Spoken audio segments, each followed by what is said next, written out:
When I was in Bali, I was actually with a study tour, which really pushed me out of my comfort zone multiple times, but it was also in Bali that I've decided that I want to give this whole digital nomad thing a go, and set that intention then and there. Had a discussion session with Chris Thompson, which was the then director of Ubud. There were some things that he said that really resonated, and long story short, it kind of sparked an idea that maybe I should come to Ubud for a couple of weeks in the new year to kind of figure out life and work out where I want to go next. So that all happened between August to October. So I came back from Bali in October. So I used to be one that never quite believed in those juju manifestation stuff. But somehow, after I kind of made the decision of wanting to pursue and give this digital nomad lifestyle a go, an opportunity came up. I don't know if came up was the right word.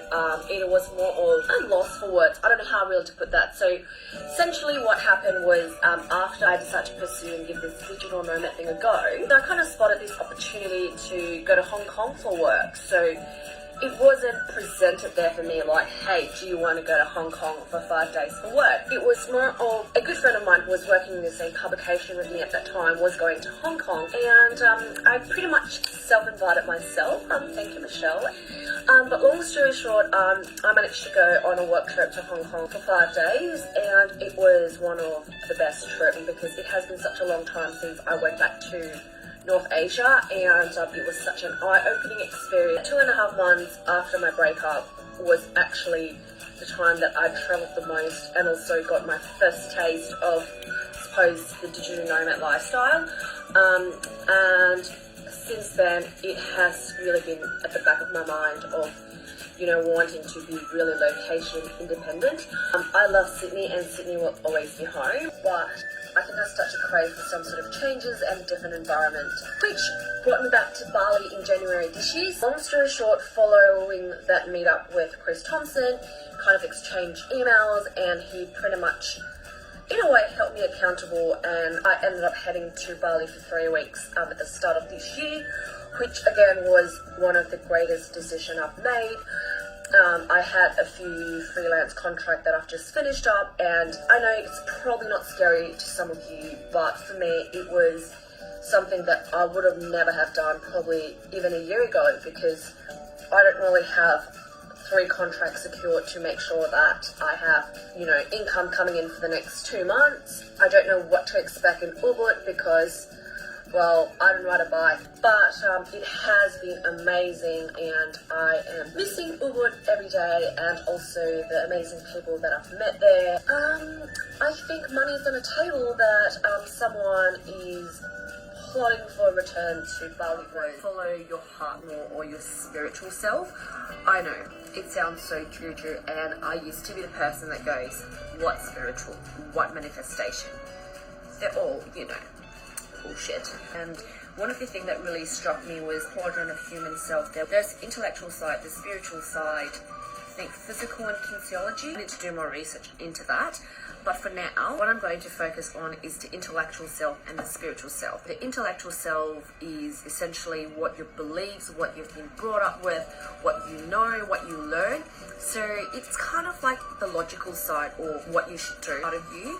And spiritual self, it's obviously connected to your heart, your gut, and I suppose from a place of love. That really got me thinking about a lot of different things. Having grown up in an Asian culture and also Asian education, as long as you get a good result, get your professional degree and work as a professional and climb the corporate ladder. But having been in Australia for over a decade now, that environment brought out the, I suppose, entrepreneur, or like the curiosity side of me, which makes me pursue what I'm currently doing, and also trying to explore the digital nomad life. I suppose the Asian upbringing side would be more of my intellectual side and what I should really be doing, and the spiritual side of things is what I am passionate about and what I really want to do. But every so often, the intellectual side might create certain mind blocks, such as, well, why are you doing that? Like, you know, you shouldn't be doing that because this is what you should be doing. It is just an example. That is something that I'm trying to start incorporating into my decision making. And one of the things that I've done once I discovered that and speaking to people was to book my ticket to Hong Kong in May. Surprise! I don't really have a plan. don't really know what's going to happen, but you know, now to end of May, I have at least 3.5 months to sort shit out. So I think that that's the beauty of Bali, or you know, particularly Ubud, where you know, everyone has their own story and everyone's on their own journey, and there's no judgment here. No matter if you're an accountant, a lawyer, a doctor, whatever it is, you can be whoever the fuck you want. And have nothing to like really expect, because I've never been to one of these spiritual ceremonies. That I was a little bit iffy, and I don't quite believe in this whole, you know, manifestation, spiritual side of things. I'm more of a logical thinking person. But I went anyways, and it was life-changing, let me tell you. So, got to Pyramids of Chi, mesmerized by the plays. We started off with some really, again, I can't think of the word, so I'm just going to use juju ceremony. We were around like a fire, and there was like chants, there were like, yeah, there was some chants recited. I thought that was a little bit way beyond my belief level, but I went along with it anyways. Again, I'm in Bali, I'm in Pyramids. Ideal guy formed in my head that I thought I wanted for a long time, and it wasn't until the last 3 months or so that I worked out that, hey, hold on, so this perfect guy that I had in my head wasn't actually what I want. Like, it's what I think I want, and that's what I have been working based on. Which, yeah, so basically that is just a part of it, but I think a lot of it as well is, you know, what are the things that I want to do, or what are the things that I think I want to do. So this is an area that I think I need to work on. So basically getting more in touch with being in my body, being in my heart, as opposed to being in my head. And the other part of it is relationship, which I think it's kind of the subset of the main thing, because I think, like, you know, in the past, in my past relationships, and also what I thought I wanted, I think now I kind of slowly realize that that's not actually what I want, but I still don't know what I want, so it's something that I need to work through on my own. And yeah, and the reason why I want to share it with you guys is this whole self-discovery journey is not linear. And, you know, just because I have had a mind shift back in October, that doesn't mean that I don't, you know, like, it's not like you have done that. It's not that you have, once you have the breakthrough, it's going to stay. Like, you keep discovering more things about yourself, and, you know, from there work out what you really want and what your heart wants, which, yeah, like, you know, to think about this time last year, I'm probably like, you know, this thing's so juju, but, you know, look at what happened a year down the road. So, yeah, that was a really interesting experience. Funnily enough, the two main things that pops up, one of them is just to really work out who I am as a person. I know in my past stories I've mentioned before, I have kind of figured out who I am as a person. But I don't know if unfortunately is the right word, but it doesn't quite seem to be the case. I think I thought I knew myself, but I think that I still need to work through a lot of things, and just working out who am I, like, from my heart, or who I think I am based on what I know and based on logic. This is my day 4 or 5 in Bali. I'm back for another month, and to be honest, like, I love being here, and like, Bali is my second home, or at least it's home for now. But I'm not getting the energy and vibe that I did in the last couple of times, and it's not the place. Nothing has changed, and I know that it's me, because I feel like I'm subconsciously blocking away something that I can't quite figure out what it is, and kind of face a little bit of, I wouldn't say roadblock. I think it's more of, what are the things that I really want to do, or what should I do in the short term? This is the beauty of, I guess, once you've been in flow, and once you have felt how alignment is, you know when you're out of flow. So that is how I feel right now, because I don't know, it's really hard to explain. Maybe once I get past this phase, I might have a better word to explain it. But at the meantime, think I'm just trying to get that feeling out so that I can get back in flow. A lot of my content is usually really high energy. It's always like positive. It's always like, you know, get shit done and all that stuff. But some of you may know vulnerability and just really leaning into my feelings and my feminine energy is something that I have been working on since the start of the year. Anyways, the reason why I'm looking like a mess is I decided to walk to the beach because I know that I have been really out of touch and not misaligned, and I need to really get grounded again. So obviously walking barefooted at the beach is probably one of the easiest way to do that. And here I am, and so I was just sitting here at this little corner watching the waves. Like I said, it was pretty aggressive today, and out of nowhere, I was playing one of my favourite songs, Destiny by Blue.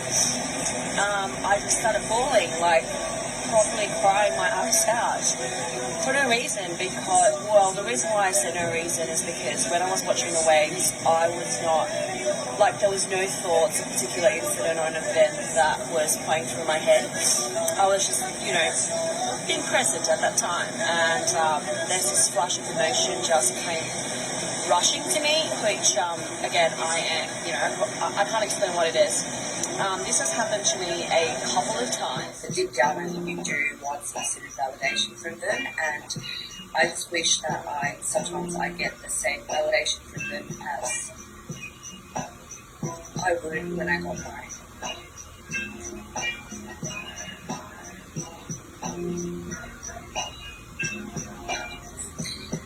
Okay, let's try this again. I guess what I was trying to say is I really wish that they would be as part of me trying to make an impact and change as they would when I got my chartered accountant certificate a couple of years ago.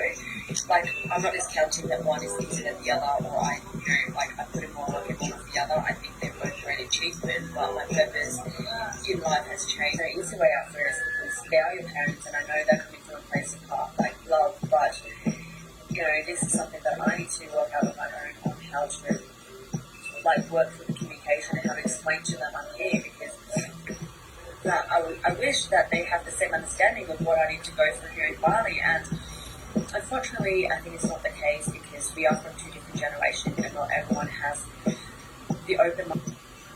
And from the end of view, they think that I want more, but I just want understanding of what I go through. I don't even need, I guess I'm happy to work through this journey myself, but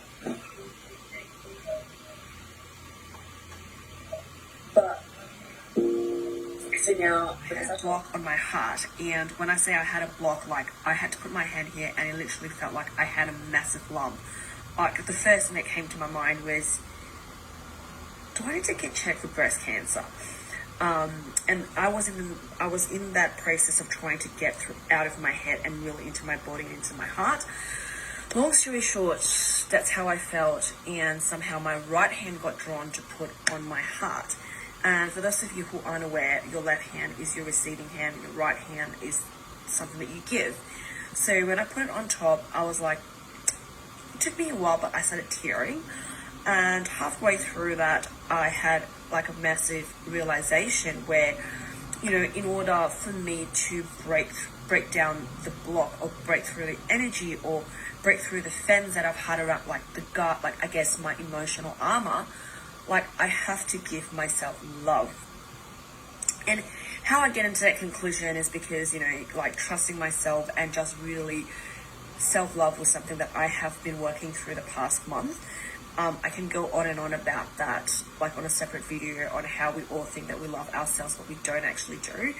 But basically, yeah, I put that on and I was, you know, that's when I was like, fuck. So in order for me to break this wall down, to clear this energy, I have to give myself love. That's all I need to do. And I started crying, and it just like, as I cry and I breathe, like, you know, it started to feel a lot lighter. And then later on, like probably, I don't even know how long it went through, like my left hand kind of got drawn to put on top of my heart, like my hands. And then I had another moment where I say that in order for me to receive love, I have to first give myself the love, which essentially is the whole notion of self-love. Like, you have to love yourself before anyone else can love you. And you know, I think that I'm pretty confident. I don't think that I have much of a self-image issue, but I think that was more of a letting people into. I don't know if it's ever going to end up on the internet. I actually woke up feeling really down. I think I know why, because you know, my sleeping pattern is a little bit messed up at the moment. Have like long afternoon naps and I couldn't sleep at night, and yeah, and then my body clock just is so used to waking up early. I just woke up feeling really like down, and I don't think I've actually really felt this way, which is weird because, you know, it feels like after I've done all the healing, after I make my emotions a lot more available, I seems to be feeling a lot more, and this happens a lot more when I'm back here in Sydney. It's just this rabbit hole, and I literally just deleted Instagram. It's because I'm like, okay, I need to ground myself. It's getting ridiculous. As I always say, self-awareness is great, but how you react to it is what makes the difference. So and then I was just feeling really stuck, and I try to cry, and it just doesn't, like, it's just not coming out. I just, you know, want to also put it out there that even though I am a coach, even though I help people, you know, there are a lot of things that I personally need to go through as well, and I think that we are all work in progress, and you know, as we learn something, there's always something that is meant to be learned. And yeah, well, it's a good reminder for you, especially if you're in a city of hustle bustle where everything is go go go, and when you are so used to being in autopilot mode that you've forgotten to check in with yourself. It's a reminder for you to do that, because it really goes a long way. So Actually just chop my hair off, like a shit ton of them, and it relates to kind of the conversation that we're talking about today around self-acceptance. So it might look like I've actually permed my hair, but this is actually my natural state of my hair, which means that I was born with like a tad wavy and curly hair, well, since I was a kid. But what some of you may not know is I have been having like Japanese rebonding straighten since I was 14, and I'm 31 now, so I stopped last year, so it was a good 16 years of straightening my hair. And that is an example of how we are so quick to accept, I guess, standards of, you know, the whole thing around, well, Asians usually have short hair, and you know, I kind of wanted straight hair to kind of fit in like everyone else. But little did I know that I actually really vibe with volume and just poofy and big hair, and I don't even need to do anything, and this is my curls, and I'm finally embracing what I was given, like born with, and I'm loving it. What I'm trying to say here is that find a hairdresser that really cut a hair that suits your personality, that allow you to express yourself. And I think self-expression is more than just words. It's how you dress up. Like, you know, some days I wear cowboy boots, but I'm happy with just sandals. And, you know, the hair is like, it just shouts me, volume. And I just want to share this with you, and hoping that, you know, whether you were born with straight, whatever it is, like part of you that you have felt really uncomfortable, or you feel like you don't fit in with growing up, maybe it's time to embrace what you were born with and what you were given with. Maybe you don't actually hate it as much. Like, this is exhibit A, and who I am. I'm loud, I am crazy, I'm eccentric, I am me, and now it's time to embrace it. And this is the reason why I want to share my stories. I want to help more women like yourself to embrace who you really are, because you truly are special, my love. So yeah, same shit, different hairstyle, and definitely new vibes. So that's all for today. Find, you know, think about something, like something that you have been rejecting, or something that you have tried to change since you were a kid. Maybe it's time to embrace them, and you would see them differently. So there you go. Love you, and don't forget to love yourself.